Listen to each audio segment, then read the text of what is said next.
శ్రీలంకతో తొలి వన్డేలో విజయాన్ని వదులుకొని టైగా ముగించిన టీమిండియా రెండో వన్డేలోనూ తడబడింది.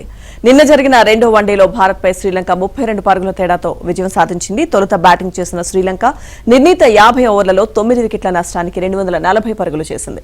లక్ష్య ఛేదనలో రోహిత్ సేన 42.2 ఓవర్లలో 208 పరుగులకు ఆలౌట్ అయింది. రోహిత్ శర్మ 64 పరుగులతో వరుసగా రెండో అర్ధశతకం సాధించగా శుభ్మన్ గిల్ 35 పరుగులతో పర్వాలేదనిపించాడు. ఇక ఆల్రౌండర్ అక్షర్ పటేల్ 44 పరుగులతో రాణించాడు. మిగతా బ్యాటర్లు చెప్పుకోదగ్గ స్కోర్లు చేయలేదు. శ్రీలంక వెటరన్ స్పిన్నర్ జెఫ్రీ వాండర్సే 6 వికెట్లు తీసి భారత్ పతనాన్ని శాసించాడు. ఇక ఈ ఓటమితో 3 వన్డేల సిరీస్లో భారత్ 0-1తో వెనుకంజలో ఉంది. బుధవారం సిరీస్ నిర్ణయాత్మక 3వ వన్డే జరగనుంది. ఇందులో భారత్ గెలిస్తే సిరీస్ 1-1తో సమం అవుతుంది.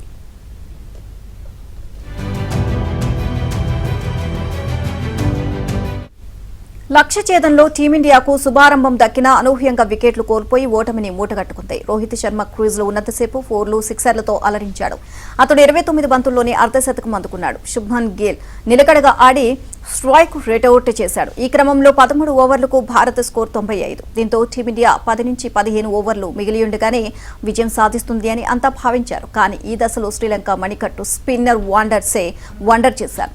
స్వల్ప వ్యవధిలో 6 వికెట్లు పడగొట్టి భారత్ ను కోలుకోలేని దెబ్బతీశాడు. ఇక వాండర్సే వేసిన 14వ ఓవర్లో రోహిత్ రివర్స్ స్వీప్ షాట్ ఆడబోయి నిశాంకకు చిక్కాడు. కాసేపటికే శుభ్మన్ గిల్ స్లిప్ లో కమ్మిందు మెండిస్ కు చిక్కాడు. ఇక అతడు ఒంటి చేత్తో క్యాచ్ పట్టాడు. వండర్సే అదే ఓవర్లో శివం దుబే వికెట్ల ముందు దొరకబుచ్చుకున్నాడు. ఇక తర్వాత వరుస ఓవర్లో కోహ్లీ 14, శ్రేయస్ అయ్యర్ 7 పరుగుల వద్ద ఎల్బీడబ్ల్యూగా వెనక్కి పంపించారు. ఇక కేఎల్ రాహుల్ క్లీన్ బౌల్డ్ అయ్యాడు. దీంతో భారత్ 24 ఓవర్లకు 150 పరుగులకు 6 వికెట్లతో నష్టాలు పడిపోయింది.